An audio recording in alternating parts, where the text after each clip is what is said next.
नितिन, ध्रुव, रिया और वर्षा ये चारों कॉलेज के टाइम के दोस्त थे और कॉलेज के बाद सब लोग अपनी जॉब में इतने बिजी हो गए कि एक दूसरे से मिलने का समय ही नहीं मिला। न्यू ईयर आ रहा था तो सबने मिलने का प्लान बनाया और डिसाइड किया कि नया साल कश्मीर की वादियों में ही मनाएंगे। नितिन के पास अपनी गाड़ी थी तो रात को उन्होंने कश्मीर का सफर तय करना शुरू किया और अगली सुबह तक कश्मीर पहुंच गए। 31 दिसंबर का दिन था। वो बस रात को होने वाली न्यू ईयर पार्टी का इंतजार कर रहे थे। यार, कश्मीर तो सचमुच स्वर्ग है। यहाँ की सुंदरता देखकर तो मैं मंत्रमुग्ध हो गया हूँ। यार, पहाड़ी इलाके जितने सुंदर होते हैं वहाँ पर भूतों की घटनाएं भी उतनी ज्यादा होती है। मैंने सुना है कि कश्मीर में बहुत सी ऐसी जगह है जहाँ पर हमेशा लोगों को छलावा होता है और उस छलावे में फंसकर लोग मारे जाते हैं। अरे यार, तो क्यों हमें डराने की कोशिश कर रहा है? हम यहाँ पर न्यू ईयर सेलिब्रेट करने आए हैं, ना कि तेरी भूतिया कहानियाँ सुनने। अरे मैं तो बस सच बता रहा हूँ, तुम्हें नहीं मानना तो मत मानो। वो सभी न्यू ईयर की पार्टी के लिए कश्मीर में एक कैंपिंग साइट गए। वहां पर पहुंचकर उन्होंने अपने टेंट लगाए और बोनफायर जलाने की तैयारी की। वो सभी बोनफायर जलाकर उसके पास बैठ गए। तभी नितिन ने कहा, यार, मैंने सुना है कि कश्मीर की लड़कियां बहुत सुंदर होती है। पहाड़ी लड़कियों की खूबसूरती कुछ अलग ही होती है। काश अभी मेरे पास कोई पहाड़ी लड़की आए और बोले कि तुम कितने अच्छे हो, मुझे तुमसे शादी करनी है। भाई, रात के 12 बजे किसी लड़की का तो पता नहीं, लेकिन कोई भूतनी जरूर तेरे पास आ सकती है। जब देखो तब फालतू की बातें करता रहता है। अच्छा बेटा, मैं फालतू की बातें कर रहा हूँ, तू तो जैसे बहुत समझदारी वाली बातें करता है ना। अरे यार, वर्षा के सामने ज्यादा सीधा बन रहा है। अच्छा तुम लोग बैठो, मैं अभी आता हूँ, बहुत जोर की लगी है। अरे रुक, अपने साथ माचिस लेकर जा, कोई छलावा मिल गया तो अपने साथ ही ले जाएगा। अरे तू बंद करना अपनी बकवास यार, अभी आ रहा हूँ बस मैं। ध्रुव ने कश्मीर में होने वाली कई भूतिया हादसों के बारे में सुना था, इसलिए वो बार बार सबको सावधान कर रहा था। लेकिन नितिन ने उसकी बात नहीं सुनी और बिना माचिस को अपने पास रखे झाड़ियों के बीच चला गया। वो जैसे ही वहां से वापस आने लगा तभी उसे वहां पर एक लड़की के रोने की आवाज सुनाई दी।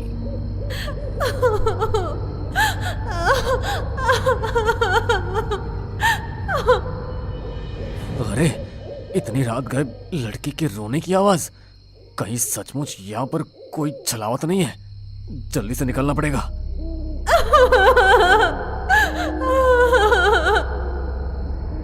नितिन जैसे ही वहां से जाने लगा तो उसे फिर से लड़की की रोने की आवाज सुनाई दी तो वो वहीं पर रुक गया। अरे अरे, फिर से वही आवाज। लगता है सच में कोई मुसीबत में है। हाँ, मैं मुसीबत में हूँ। तुम इस तरह अचानक से मेरे सामने कैसे आ गई? अभी तक तो यहाँ पर कोई नहीं था। मेरी मदद करो। मैं तो बहुत समय से यहाँ पर किसी की मदद का इंतजार कर रही हूँ। अंधेरे की वजह से आप मुझे देख नहीं पाए। मैं बहुत मुश्किल में हूँ, प्लीज मेरी मदद कर दीजिए। शहर से आए हुए कुछ लड़के मेरे पीछे पड़ गए थे। बड़ी मुश्किल से अपनी जान बचाकर भागी हूँ। यहाँ पर अकेली रहती हूँ, कोई ऐसा है भी नहीं जिसके पास मैं मदद के लिए जा सकूं। आप मुझे अच्छे इंसान लगते हैं, आप मेरी मदद करेंगे ना? हाँ, तुम चिंता मत करो, तुम मेरे साथ चलो, तुम्हें कोई खतरा नहीं है। नितिन रास्ते भर उससे बातें करते हुए अपने दोस्तों के पास वापस आ गया। उसके दोस्तों ने उसे देखा तो हैरान रह गया। ये तुम क्या कर रहे हो नितिन? हाँ, मैं तो तुमसे इसे मिलवाना ही भूल गया, ये मुझे रास्ते में मिली। अरे कौन मिली?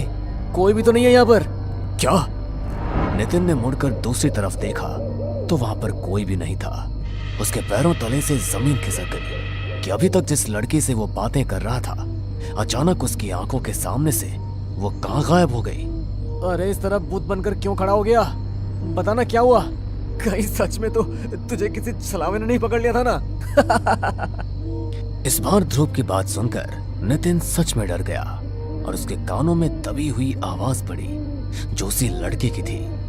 अब तो तुम समझ ही गए होगे कि मैं कौन हूँ। चलोगे ना मेरे साथ?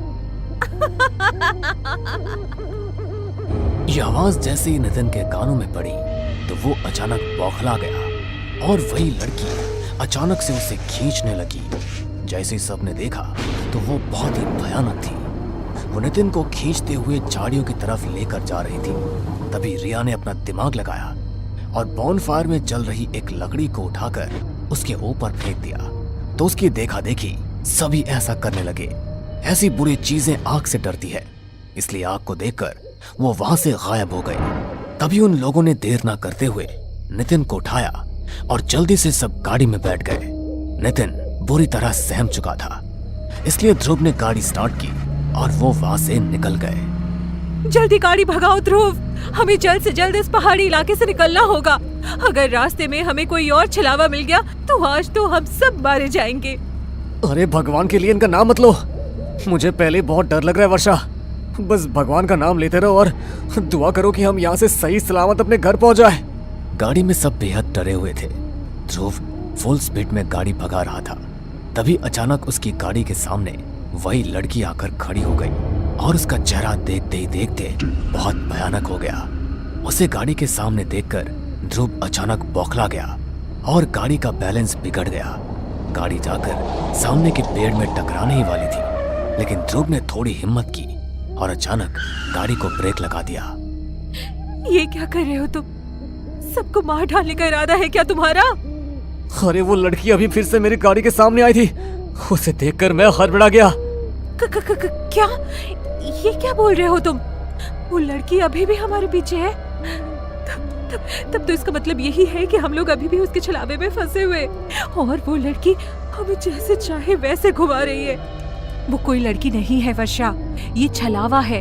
वो जो चाहे वैसा रूप ले सकती है, इसलिए हमें बहुत सावधान रहना होगा। ध्रुव, तुम जल्दी से गाड़ी स्टार्ट करो और अगर इस बार कोई भी गाड़ी के सामने आए तो गाड़ी ना तो रोकना और ना ही हड़बड़ाना, बस गाड़ी आगे बढ़ा देना। ध्रुव ने अपने आप को थोड़ा समझाया और फिर से गाड़ी स्टार्ट की। इस बार उसने पहले से भी ज्यादा स्पीड से गाड़ी को भगाना शुरू किया। तभी अचानक से रिया की नजर गाड़ी के रियर मिरर पर पड़ी तो उसके होश उड़ गए, क्योंकि नितिन की आंखें पूरी तरह लाल हो चुकी थी और वो बड़े भयानक तरीके से हंसता हुआ रियर मिरर से उसी की तरफ देख रहा था। उसे देखकर रिया अचानक से चिल्लाई और उसके चिल्लाते ही नितिन उस पर झपट पड़ा। बचाओ, कोई बचाओ मुझे। वर्षा ने जल्दी से अपना हाथ में पहना हुआ रुद्राक्ष का ब्रेसलेट नितिन के माथे पर लगा दिया। तभी नितिन बुरी तरह तड़पता हुआ रिया से दूर हो गया और वो तीनों देर ना करते हुए गाड़ी से निकलकर वहां से भाग गए। हमें कुछ भी करके जल्दी से जल्दी यहाँ से निकलना होगा। अब तो नितिन भी उसकी चपेट में आ गया और अगर उसने हमें ढूंढ लिया तो वो हमें मार डालेगा। तुम्हारे हाथ का रुद्राक्ष का ब्रेसलेट कहाँ गया वर्षा? ओह माय गॉड, लगता है मेरा रुद्राक्ष वाला ब्रेसलेट गाड़ी में ही गिर गया। Oh no. वर्षा ने जैसे ही ऐसा बोला वैसे ही पीछे के एक पेड़ पर बैठे नितिन ने पीछे से उस पर हमला कर दिया और उसे घसीटता हुआ जंगल के अंदर ले जाने लगा। बचाओ, प्लीज बचाओ, ये मुझे मार डालेगा। रिया, क्या तुम्हारे पास कोई धार्मिक चीज है जिससे हम वर्षा को बचा सके? नहीं ध्रुव, सिर्फ वर्षा के पास ही रुद्राक्ष वाला ब्रेसलेट था जो गाड़ी में रह गया। हमें गाड़ी के पास जाकर वो ब्रेसलेट वापस लेकर आना होगा। अब वही ब्रेसलेट हमारी रक्षा कर सकता है। अरे लेकिन हम अगर वापस गए और नितिन ने हमें पकड़ लिया तो हम क्या करेंगे? कुछ ना कुछ तो करना ही पड़ेगा न ध्रुव, वरना वैसे भी हमारे पास बचने के लिए कुछ नहीं है। अगर हमें वो ब्रेसलेट मिल गया तो कम से कम हम अपनी जान तो बचा सकेंगे। दोनों ने हिम्मत की और भगवान का नाम लेते हुए गाड़ी की तरफ वापस जाने लगे। थोड़ी देर बाद वो दोनों गाड़ी के पास पहुंच भी गए। तभी रिया बोली, तुम यही रुको ध्रुव, मैं गाड़ी से रुद्राक्ष वाला ब्रेसलेट लेकर आती हूँ। रिया जैसे ही ब्रेसलेट लेने के लिए गाड़ी का दरवाजा खोलकर गाड़ी के अंदर गई, वैसे ही गाड़ी अचानक शुरू हो गई। रिया ने देखा तो नितिन गाड़ी चला रहा था और उसका पूरा चेहरा किसी प्रेत की तरह भयानक हो गया था। वो जोर जोर से हंसते हुए रियर मिरर से रिया को देख रहा था। तुझे क्या लगा कि तू बच जाएगी? लेकिन ऐसा नहीं होगा। अपने दोस्तों की तरह तुझे भी मैं अपने चपेट में ले ही लूंगा। यह रिया गाड़ी में ब्रेसलेट ढूंढते हुए मदद के लिए चिल्ला ही रही थी और वहां ध्रुव किसी न किसी तरह रिया को उस छलावे के चंगुल से बचाना चाहता था। वो गाड़ी के पीछे पीछे भाग रहा था, लेकिन गाड़ी की स्पीड के आगे वो कुछ नहीं कर पाया। वो जानता था कि वो अब कुछ नहीं कर सकता, इसलिए वो हिम्मत हार कर अपने घुटनों पर बैठ गया और उसकी आंखों से आंसू निकल गए। हमारी मदद करो ऊपर वाले, इस छलावे ने हमें बुरी तरह अपने चंगुल में ले लिया है। हमें इसके चंगुल से निकाल और हमारी रक्षा कर। ध्रुव ने जैसे ही भगवान से यह प्रार्थना की, वैसे ही उसे अपने पीछे से कुछ आवाज सुनाई थी। उसने पीछे मुड़कर देखा तो नागा साधुओं की एक टोली वहां से गुजर रही थी। वो जल्दी से उनके पैरों में जाकर गिर गया। मेरी मदद कीजिए बाबा, छलावे ने मेरे 3 दोस्तों को अपने कब्जे में ले लिया है। मुझे उनकी जान बचानी है, मेरी मदद कीजिए। तुम चिंता मत करो बेटा, हमसे जितना बन पाएगा हम करेंगे। नागा साधुओं की टोली ने अपने हाथ में भभूति ली और कुछ मंत्र पढ़ते हुए रास्ते पर भभूति को दे मारा। तभी एक सीधी लकीर खींचती हुई बहुत आगे तक गई। हमें इस रास्ते पर आगे बढ़ना होगा। ध्रुव जल्दी जल्दी नागा साधुओं के साथ उस रास्ते पर बढ़ने लगा तो देखा उसकी गाड़ी एक जगह पर आकर रुक गई है। नागा साधु ने फिर से भभूति को अभिमंत्रित करके गाड़ी पर छिड़क दिया तो एक काला धुआं गाड़ी से निकलकर जंगल के अंदर जाकर समा गया। उन्होंने गाड़ी का गेट खोला और नितिन और रिया पर भी भभूति छिड़की और उन तीनों को अपने साथ अपने आश्रम ले गए। आपका बहुत बहुत धन्यवाद बाबा, आपकी वजह से आज हम तीनों सुरक्षित हैं। लेकिन हमारी एक दोस्त वर्षा अभी भी लापता है, हमें उसे ढूंढना होगा। मैं जानता हूँ बेटा कि तुम्हारी एक और दोस्त लापता है, लेकिन मुझे बड़े खेद के साथ कहना पड़ रहा है कि वो अब जिंदा नहीं है। छलावे ने उसे अपनी चपेट में लेकर खत्म कर दिया। तुम उसके लिए दुआ करना कि भगवान उसकी आत्मा को मुक्ति दे। नागा साधु की बात सुनकर उन तीनों की आंखों में आंसू आ गए, क्योंकि उन्होंने अपने एक बहुत अच्छी दोस्त को खो दिया था। नागा साधु ने दिन के समय ही उन्हें वहां से रवाना कर दिया। वो अपने घर तक सही सलामत पहुंच गए, लेकिन अपने दोस्त को खोने का मलाल हमेशा के लिए उन सब के दिल में रह गया। उन्होंने वर्षा की मुक्ति के लिए हवन कराए ताकि उसकी आत्मा को छलावे से मुक्ति मिल सके, लेकिन उनके मन में हमेशा यही बात रही कि अगर वे थोड़ी और कोशिश करते तो शायद वर्षा को बचा पाते, या वो लोग कभी नया साल मनाने के लिए कश्मीर गए ही ना होते। वैसे तो कश्मीर लोगों के लिए स्वर्ग है, लेकिन उन लोगों के लिए नर्क बनकर रह गया और वो लोग फिर कभी अपनी जिंदगी में कश्मीर नहीं गए। कश्मीर की वो बुरी यादें हमेशा के लिए उनके दिलों में समा गई। चारों तरफ घना अंधेरा और जंगल के अलावा कुछ भी नहीं था। तभी वहां से एक लड़का जो अपनी बाइक पर सवार था गुजर रहा था। अचानक ही उस जंगल के बीचों बीच उसकी बाइक खराब हो जाती है। शिट यार, इस बाइक को भी अभी खराब होना था। इतनी रात हो रही है और तो और यहाँ दूर दूर तक मुझे कुछ दिखाई भी नहीं दे रहा। मैं यहाँ मदद मांगू तो मांगू किससे? वो लड़का ये बात बोल ही रहा था कि तभी उसे किसी की पायल की आवाज सुनाई देती है। वो आवाज उसके कानों में इस तरह गूंज रही थी जैसे मानो वो पायल सिर्फ और सिर्फ उसे ही बुला रही हो। वो लड़का भी अपनी बाइक वहीं छोड़ता है और उस पायल का पीछा करते हुए जंगल के अंदर जाता है, जहां वो एक लड़की को बैठा देखता है। उस लड़की को इस तरह सुनसान जंगल में अकेले देख वो लड़का उससे कहता है, एक्सक्यूज मी, आप इतनी रात गई इस घने जंगल में क्या कर रही है? क्या अब आपको नहीं लगता कि इस तरह अकेले इस जंगल में ठहरना खतरे से खाली नहीं? उस लड़के की बात सुनकर वो लड़की अब जोर जोर से हंसने लगती है। उस लड़के को समझ नहीं आता कि वो इस तरह हंस क्यों रही है। वो उसे सवाल करता, तभी वो लड़की पीछे मुड़ती है। उस लड़की के चेहरे पर काफी सारे निशान थे और उसका चेहरा पूरा सफेद पड़ा था। उसकी आंखें काली थी। उसका ऐसा भयानक रूप देखकर उस लड़के की आवाज हलक में अटक जाती है और वो वहां से उल्टे पैर भागने की कोशिश करता है, लेकिन तभी वो लड़की इतनी तेज चिल्लाती है कि उस लड़के के कान से खून बहने लगता है, मानो उसके कानों के पर्दे फट गए हो। वो लड़का अपनी जान बचाते हुए वहां से भागने की कोशिश करता है, लेकिन तभी वो पिशाचिनी हवा में उड़ते हुए उसके सामने आ जाती है और हंसते हुए उससे कहती है, भाग के कहाँ जाएगा? किस हद तक भागेगा? लोग मेरे पास आते तो अपनी मर्जी से हैं, लेकिन वो जिंदा कभी नहीं वापस जाते।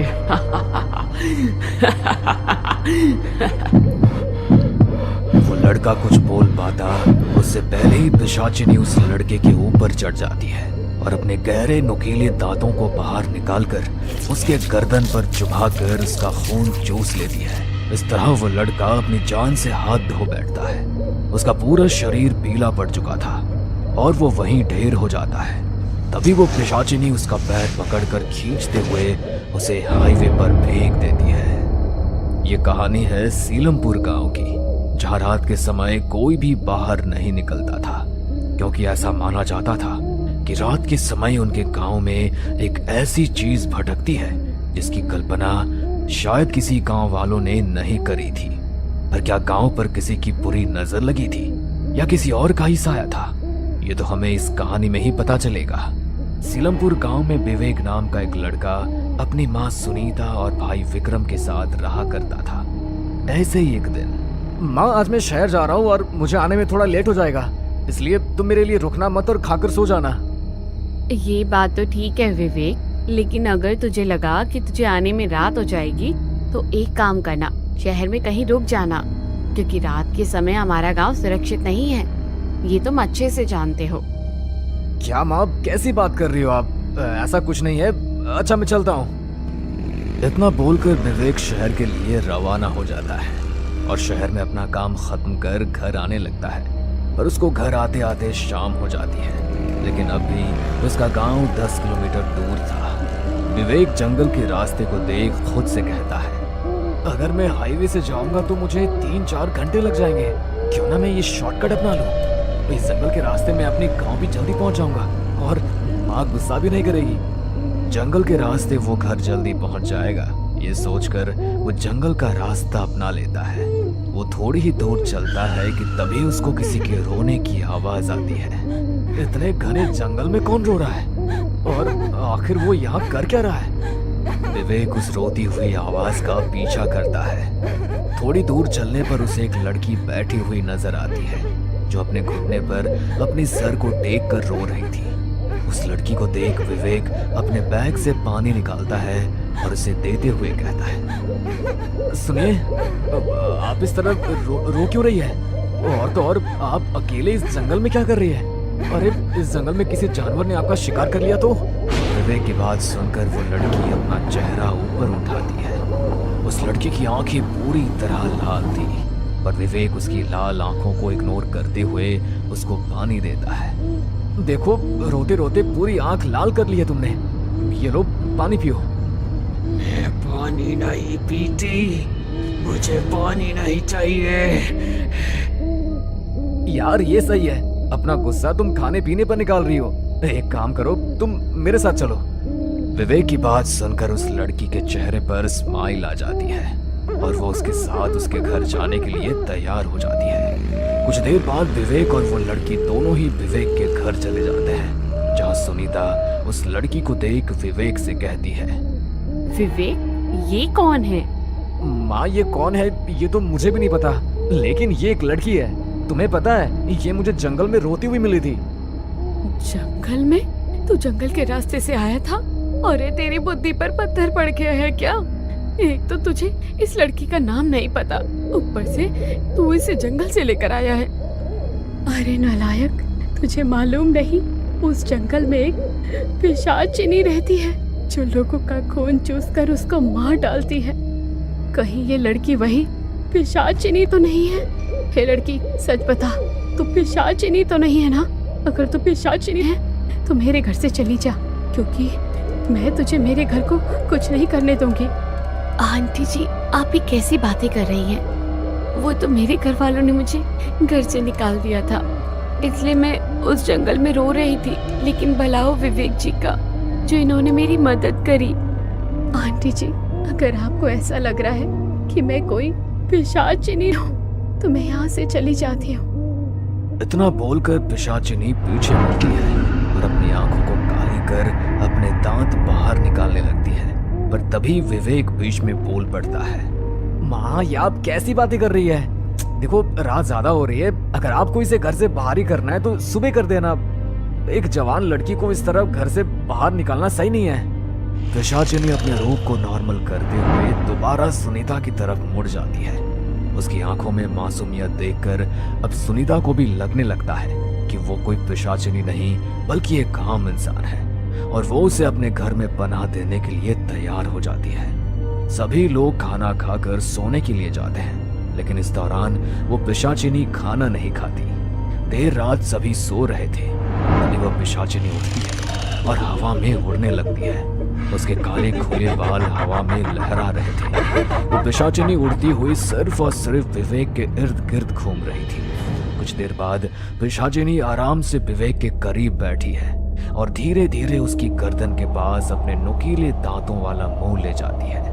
अचानक विवेक की आंख खुल जाती है और वो इस लड़की को अपने इतने करीब देखकर एकदम उठकर पीछे हो जाता है। ये आप क्या कर रही थी? आप मेरे इतने करीब? वो मुझे माफ कर देना। मैं वो दरअसल मेरे पास कोई जवाब नहीं है, पर मैं आपसे प्यार करने लगी हूँ। इन कुछ घंटों में आपने जिस तरह से अपने घर वालों से मेरे लिए लड़ाई करी है और जितनी मेरी केयर करी है, ये सब देखकर मुझे आपसे प्यार हो गया है। विवेक कुछ कहता तभी वह पिशाचिनी अपनी आंखों को काली करती है। विवेक भी उसकी आंखों में खो जाता है और वो उसके सम्मोहन में आ जाता है। अब अगले दिन विवेक उस पिशाचिनी से शादी करने की बात करता है। माँ, मैं नेहा से शादी करना चाहता हूँ। मैं नेहा को प्यार करने लगा हूँ। मैं इसको अपनी पत्नी बनाना चाहता हूँ। अरे मत मारी गई है क्या तेरी? बिना सोचे समझे कोई भी फैसले लिए जा रहा है। तुझे इसका नाम भी अभी तक नहीं पता लगा, ना इसके खानदान का पता, ना परिवार का पता, और तू इससे शादी करने की बात कर रहा है।